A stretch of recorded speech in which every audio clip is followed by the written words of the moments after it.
Good morning and welcome to Zeitgeist Philadelphia. This is Kevin Pilsner, and I am also... Oh, I'm hearing some stuff going on in the background, sir? Yeah, hold on. Let me just move to another room because otherwise this is going to be... okay? That's fine. I appreciate it. Thank you very much.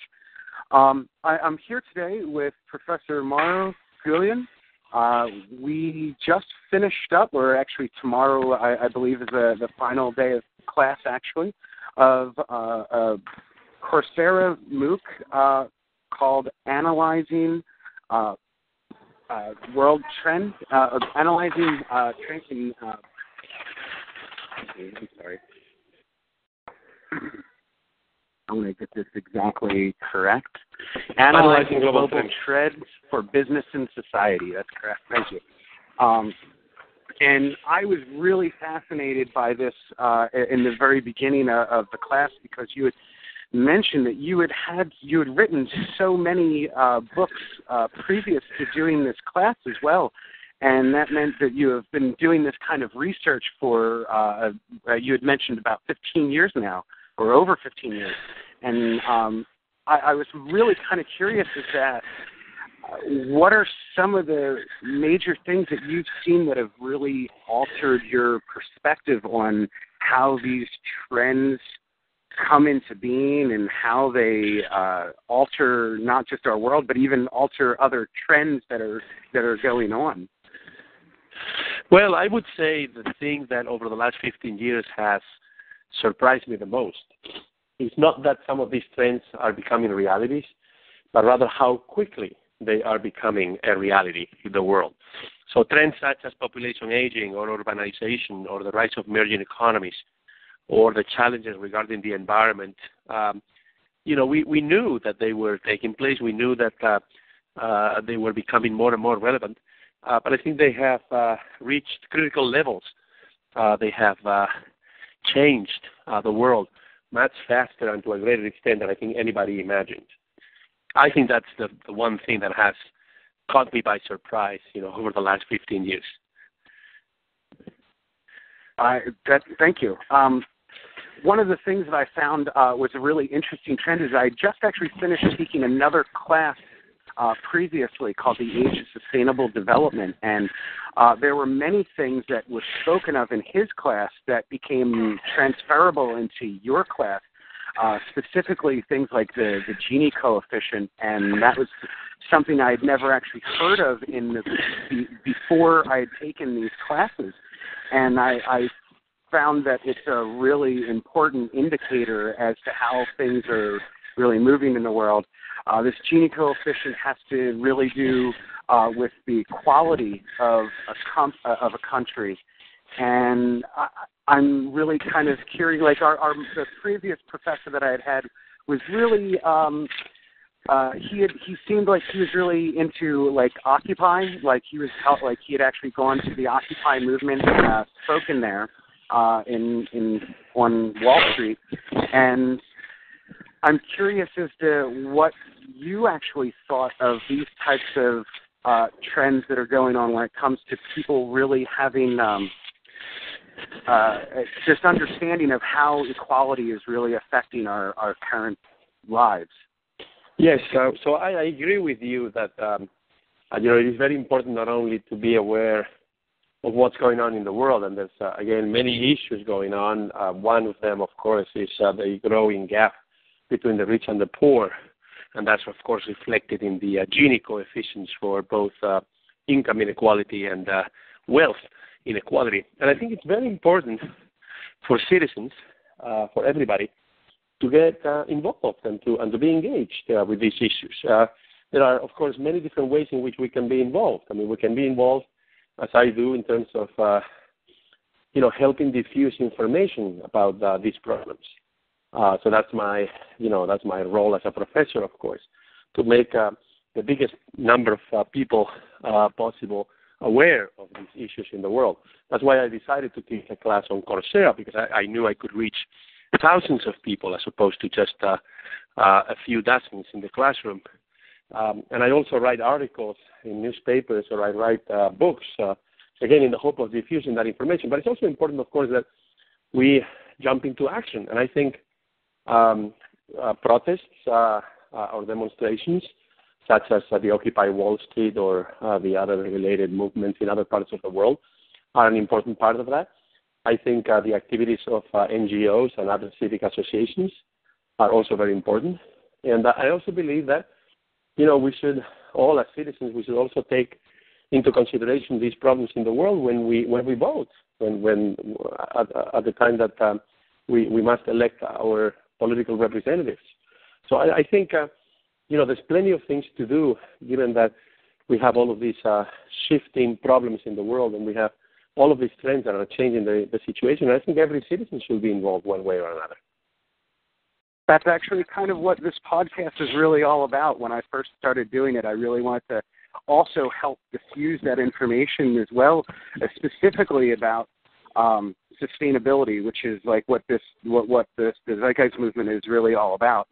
And when it comes to getting this information into all these different hands, it is really how do you get people to help to really get them to accept the information that you're giving them? I mean, sometimes people have all these different alternative medias that they get information from, and it's very difficult for them to actually find a scientific consensus to really go by. How do you help show those types of trends in your analysis?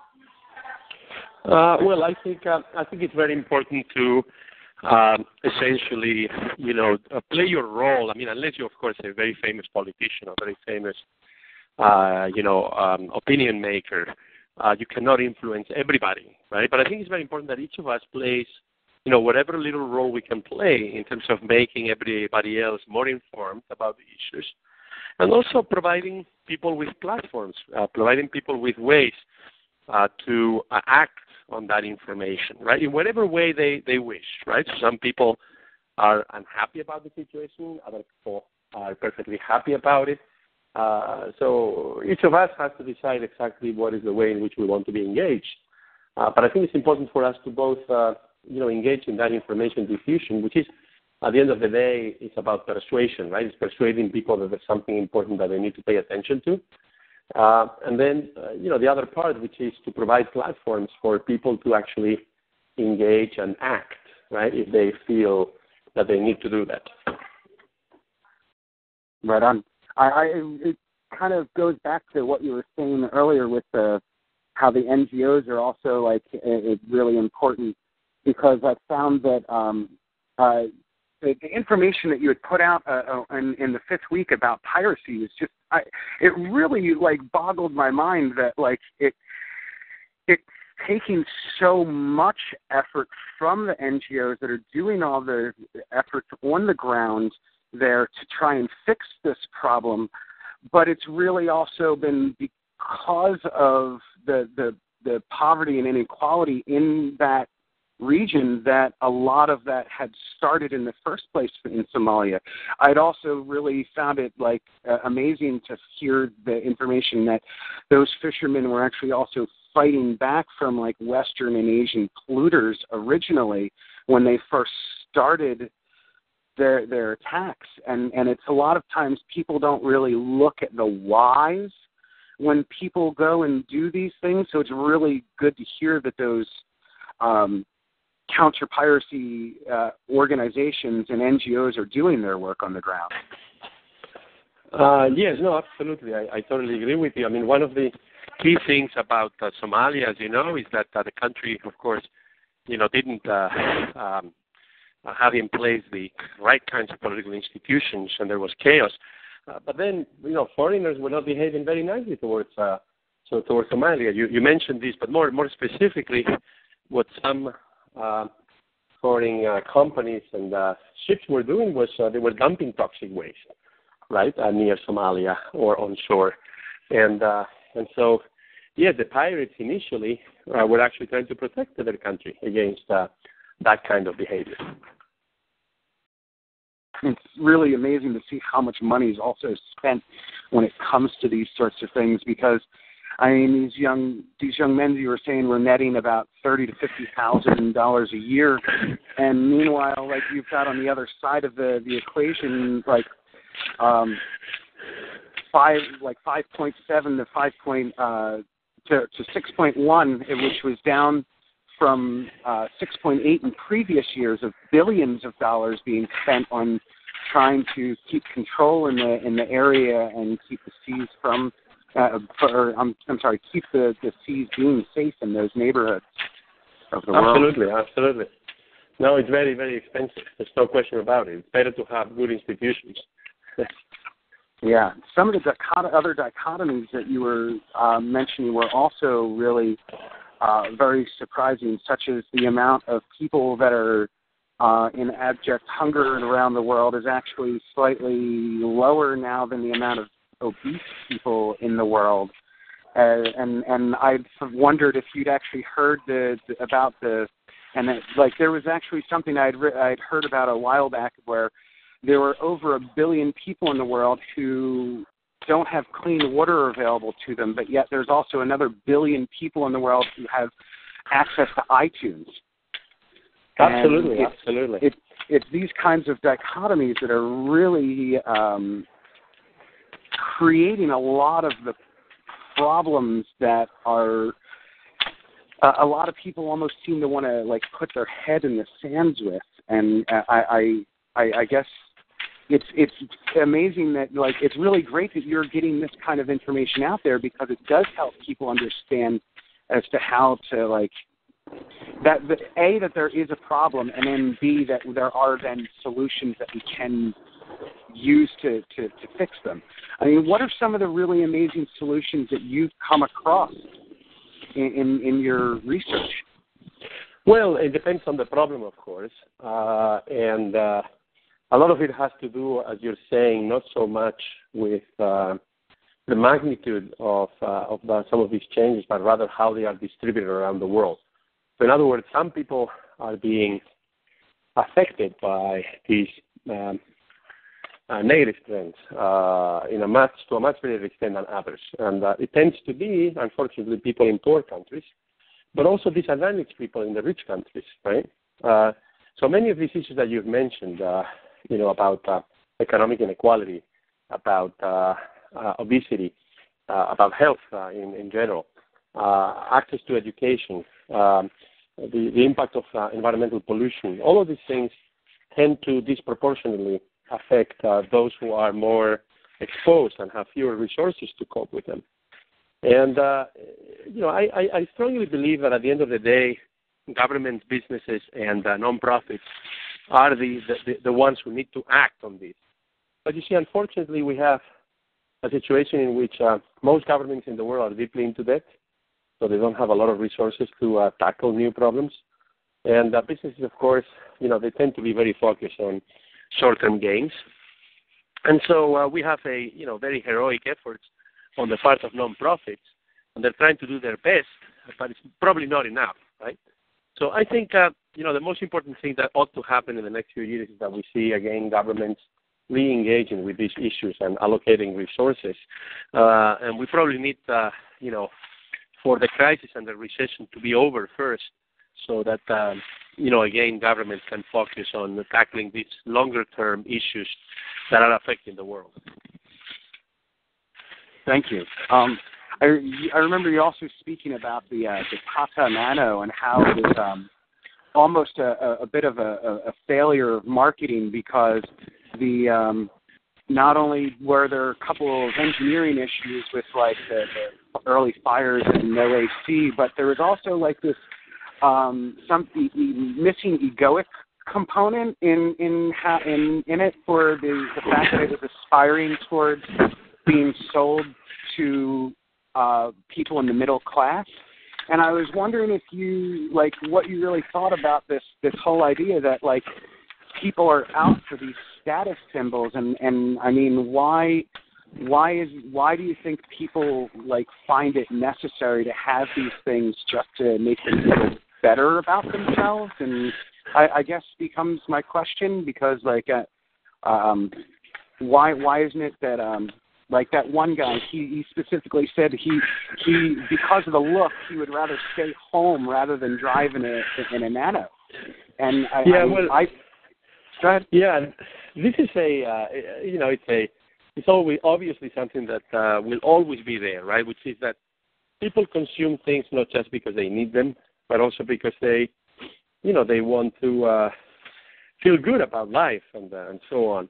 And in particular, this phenomenon that we discussed in class about the Tata Nano, which is this very cheap car that was launched in India a few years ago, is that, we have this phenomenon over the last 20 years or so in the emerging world, which is that as a result of economic growth, hundreds of millions of people are no longer poor. Now they're middle class. And of course, their patterns of consumption change. Sometimes they change in good ways, meaning, for example, they start spending money on education or on healthcare and so on. But oftentimes, they change in the wrong direction because for example, they start eating the wrong things and they become obese, right? So this is a general problem.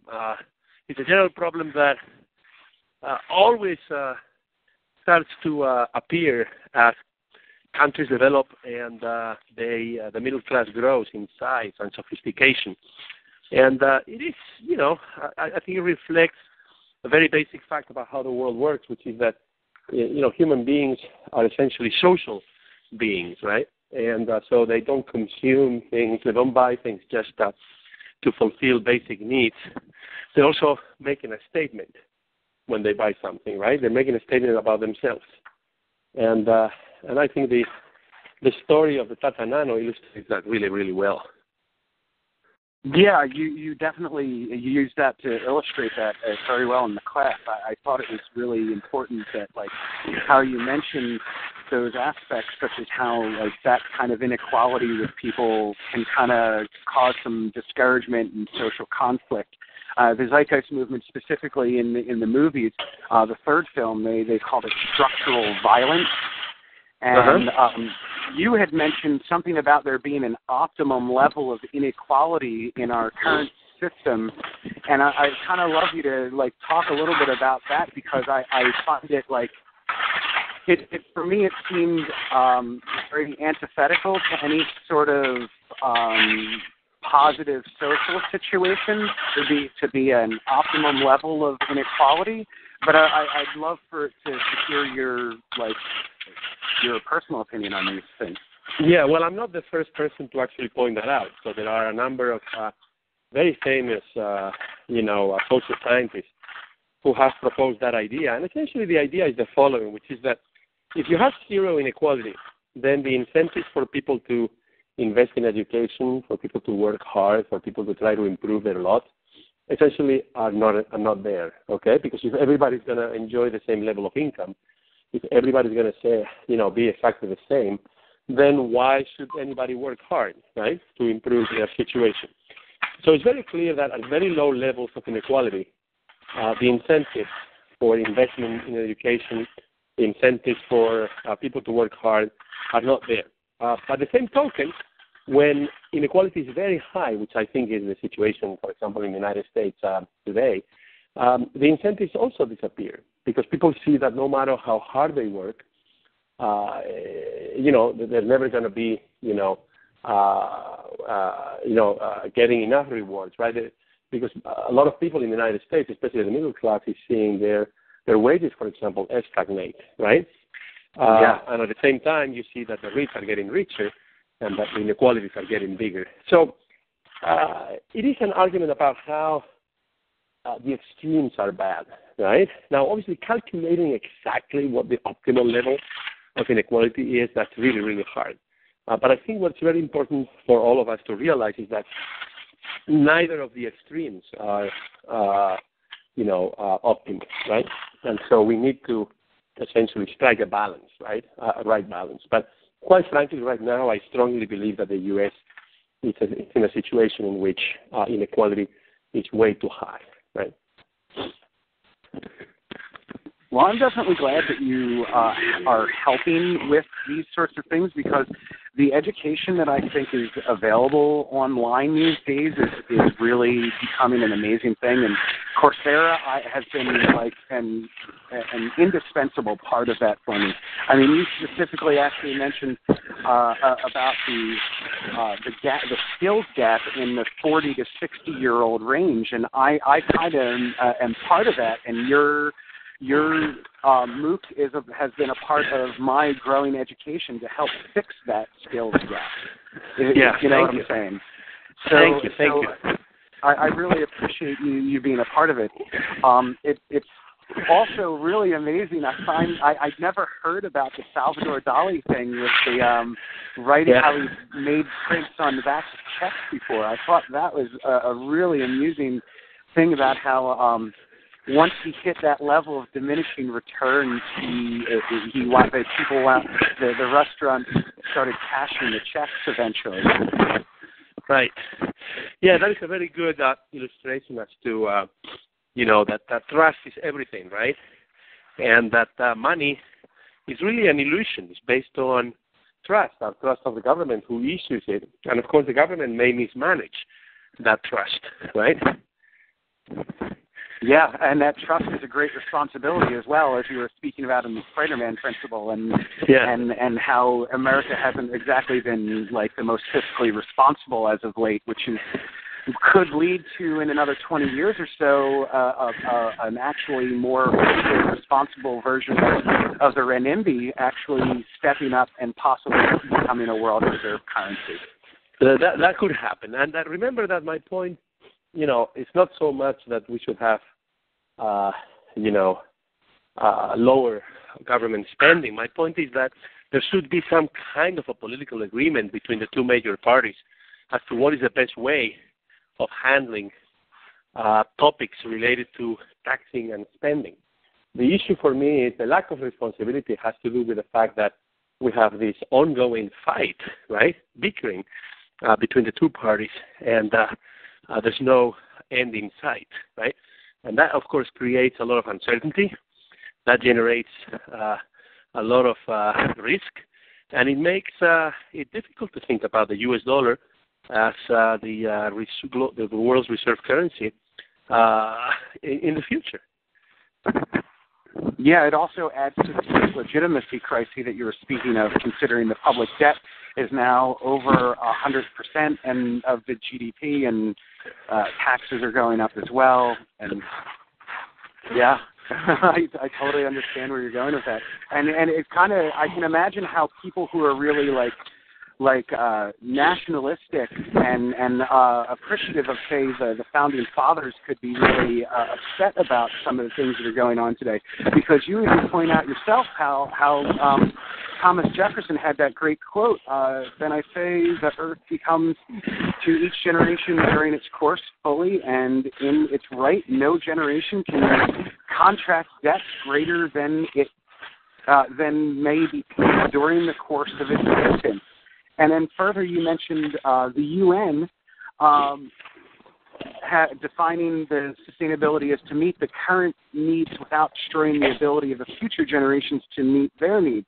And then you really had a great blend of those two to further, like, if you don't mind me quoting you here, like, sustainability refers to making decisions and adopting courses of action about the uses of natural resources that support life on the planet at the present time without placing erroneous limitations on the availability of those resources in the future. And I believe that, like, that quote is kind of like the essential quote of what the Zeitgeist movement was actually all about, and part of the reason why I reached out to you as well, because I wanted to have you on and thank you for specifically saying those words, because I thought it was so important that people hear them. Yeah, and remember, sustainability, I think, is one of the most important concepts, and it is also one of the least practiced concepts, right? So I don't think right now, anywhere in the world, really, we're making that many decisions following the basic, principles of sustainability into the future. We've become very short-term oriented, right? And very egoistic in that sense. Yeah, and it doesn't help that are like we've quadrupled our energy production over the last 40 years, but we still need more and more, it seems. I found that to be an amusing number. And I also had never heard the quote from the Saudi oil minister before either about how the Stone Age did not end due to lack of stone, but the oil age will likely not end before the world runs out of oil as well. And I thought that to be a fascinating concept and something that I thought would be really hopefully a part of the greater conversation that happens in general for our political future. I mean, while I've noticed the trends in energy production dropping specifically because of like natural gas, specifically here in in Pennsylvania and this whole northeast section of the country, it's very much survived the last winter as cheaply as it did because of things like fracking, and at the same time there are also then environmental issues that kind of take away from that feasibility, if you know what I'm saying. Like, we don't really factor in these things, unfortunately, when it comes to creating these trade-offs of like, how do we enjoy today without destroying tomorrow? Yeah, no, absolutely. We have, again, this tendency to think about just short term. It's very human. And of course, it's very convenient, right? Yeah. Yes. I don't know how I wouldn't even be doing this show if it wasn't for Wi-Fi and so on. It's definitely really. It would be very difficult to not have all these major, obvious conveniences. But at the same time, how do we strike that balance? And specifically, how do we get our world leaders to strike that balance? Well, that's where I think we need two things. I mean, one is we need better politicians and leaders. There's no question about that. And if we don't have them, I think our role is to try to educate them as to what are the stakes and the fact that we should be a little bit more long-term oriented. And then secondly, I think we need to use our decision-making power as citizens, especially at the polls, in terms of asking politicians to be accountable, asking politicians to come up with policies that don't compromise the environment, asking politicians to take sustainability seriously into consideration. I think it is our duty as citizens, right, to do that. Yeah, I really actually liked your idea as well as getting subsidies to go specifically towards innovation rather than the current production that it's going to. I find that to be a really helpful idea of transitioning us out of our current paradigm and hopefully into a more sustainable one. Yeah, this is really important. Subsidies should never encourage anything that is inefficient, right? And of course, there are a lot of energy sources that are inefficient if they happen to be environmentally very friendly. But it's important to give the subsidies to companies or to individuals who want to innovate, who want to make wind power or solar power more efficient so that it becomes cost-effective relative to coal or relative to oil. You said it might actually hit competitiveness wind might hit competitiveness to coal by the end of the decade at the rate it's going. Yes. According to the U.S. Department of Energy, that could well happen before this decade is over. And that's exactly the type of things that you were speaking of in getting these innovations towards that rather than what was it? Global subsidies of fossil fuels are 12 times greater than the green subsidies. And it's all specifically to preserve our social stability, to make sure that there aren't people going and having riots because of doubling of gas prices or more. Right. Yeah, those data come from a World Bank study, and what they show is that the subsidies for green sources of energy and environmentally friendly sources of energy are mostly given to by governments in the rich parts of the world, in Europe, the United States, Japan. But then if you go to the developing world, especially Latin America, Africa, the Middle East, then you see that governments, in order to keep poor people relatively happy, what they do is they subsidize all sorts of things. I mean, they subsidize the price of bread, but they also subsidize the price of fossil fuels like gasoline at the pump. And that is really crazy, right? Because we know that fossil fuels pollute, and they contribute to global warming, and they're also non-renewable. That is to say, we're going to run out of them eventually. So the fact that quite a few governments around the world are subsidizing fossil fuels is like really crazy. And as the World Bank demonstrated, when you add up the subsidies, they amount to 12 times the number of or the amount of subsidies that are given for green energy sources. So it's really crazy. It's really crazy. It does not make any sense that we are in that situation. Yeah, I'd have to agree with you completely on that. It's also like and then it also all affects other markets as well, such as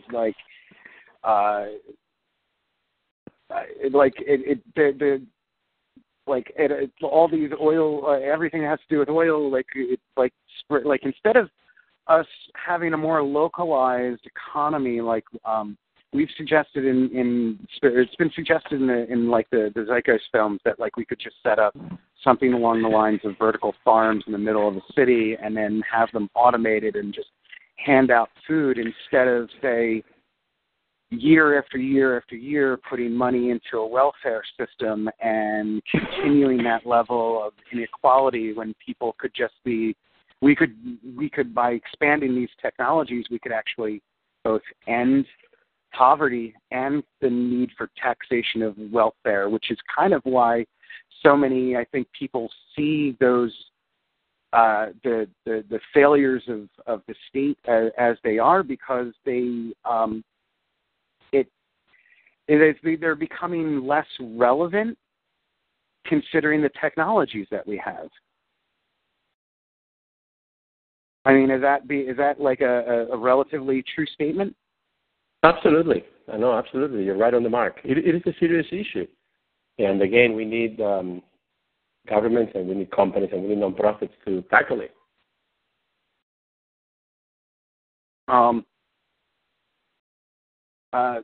You had mentioned also Jared Diamond had written a book called Collapse, talking about the Malthusian abuse of natural resources is what actually sent most civilizations into their downward spirals. It was like their abuse of the natural environment became their undoing, and that's very much in line with what I actually learned in the other class as well, the Age of Sustainable Development, as well as your class. You echoed many issues that we have, including like how the more we grow in agriculture, our agricultural base, we also lose a lot of biodiversity.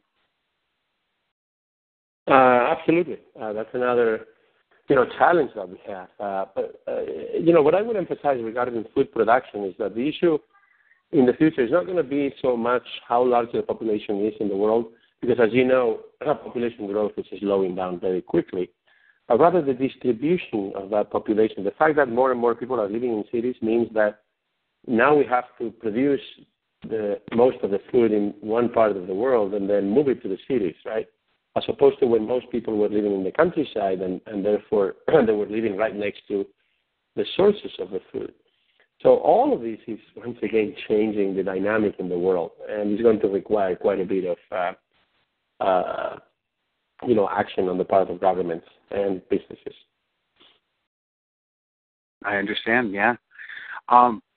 I'd also like to ask you a little bit more about yourself, if you don't mind. I'm Sure. Really curious as to your role in the Economic Forum and specifically the emerging markets that you're a part of. So I'd love to hear a little bit more about your role in all that and how what the process is that you're going through in helping get this information to these world leaders.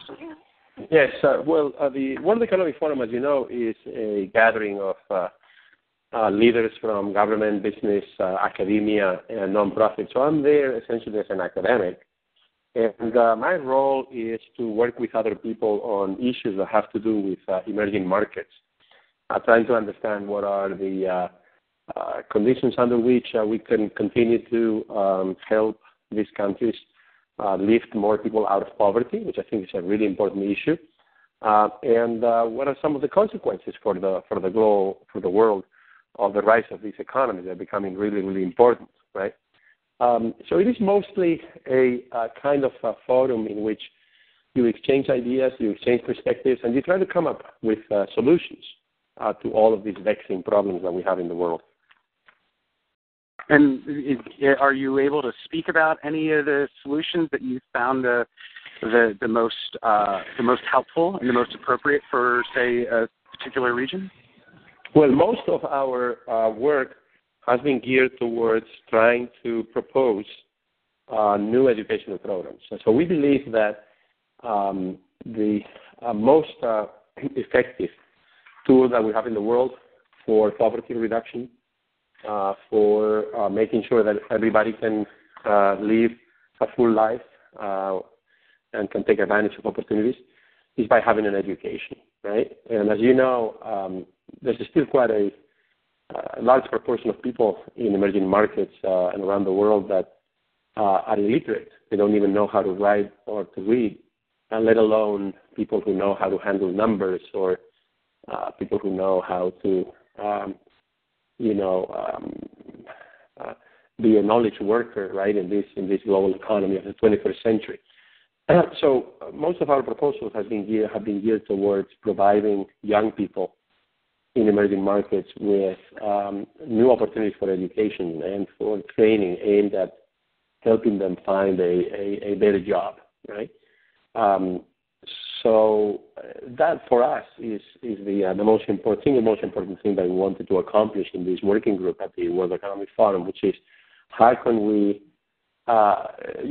come up with specific programs and with the resources needed to multiply the opportunities for young people in emerging markets to improve their education, right?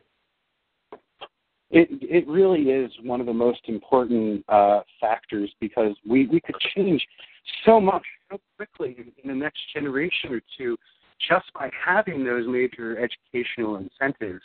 It really is a shame that things are going the way they are sometimes, and when it comes to that sort of funding being even put towards like the local Philly schools here are not as nearly good as, say, out in the suburbs, in say like in the Chamonix school district. It's a much higher education where they have smart boards and the whole nine yards, and it's these types of things that I think will give like your suburban kids a huge advantage over a child that's in an urban environment and doesn't have access to those resources as well. So I completely understand how those things can also be definitely scaled in different directions when you're talking about other environments, because obviously to help like say the entire country of Africa get out of its current poverty position,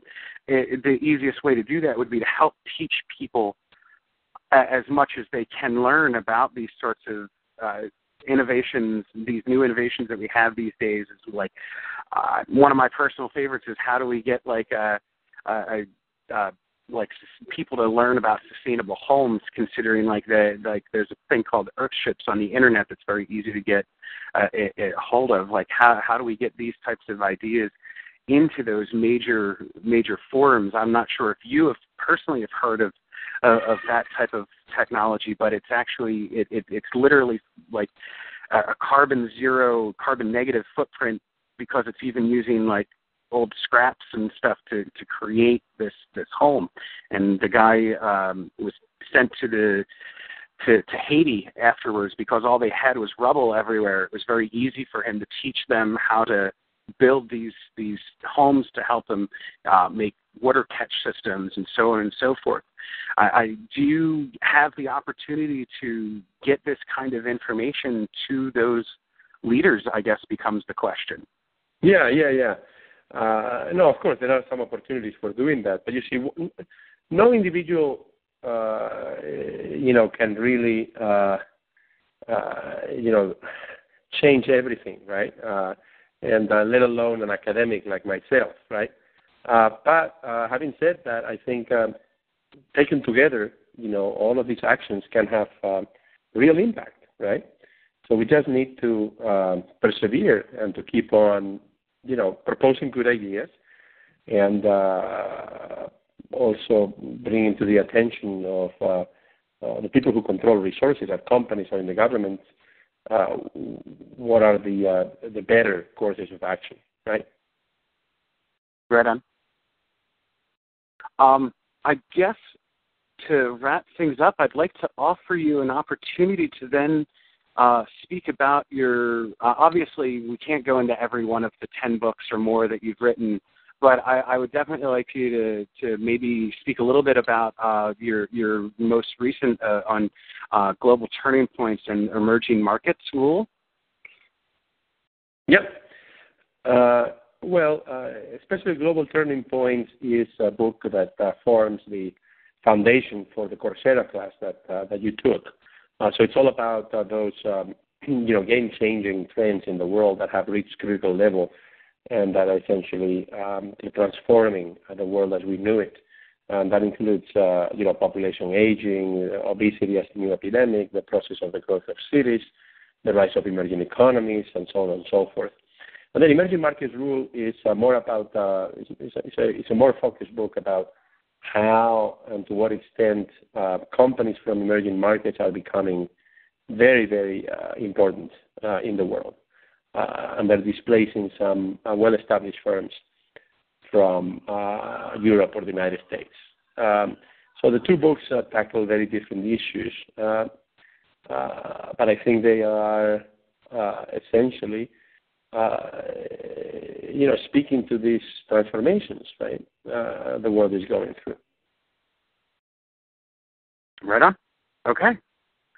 I think that was pretty much all I really had for you. Would you care to say anything else? Well, what I would emphasize once again, as I did at the beginning, is that, the first step in terms of tackling all of these big global problems is to be informed, to know about them. So I think it's very important that we all, share information, that we all try to diffuse information about what's going on, and that we try to, educate leaders, educate politicians about what might be the best, the best courses of action to tackle some of these really big problems that we have in the world right now. Thank you again, Professor. I really appreciate your time here. It doesn't seem as if we have any other callers to ask any questions. I guess I've stated most of what needed to be asked. But your class is really highly informative. I hope you have the opportunity, if not to do it again, to at least maybe make sure that it at least gets to replay at some point in the future. Like I just took a programming one and I didn't do very well in the beginning, so I actually quit it, and then I reassigned myself into it so I could take it again in October when I have more time to put effort into it. And I hope that people would be able to take your class again because I got a lot out of it myself. Okay, no, thank you very much. Okay, we'll be in touch then. Yes, bye-bye. Have a good day. Bye. You too.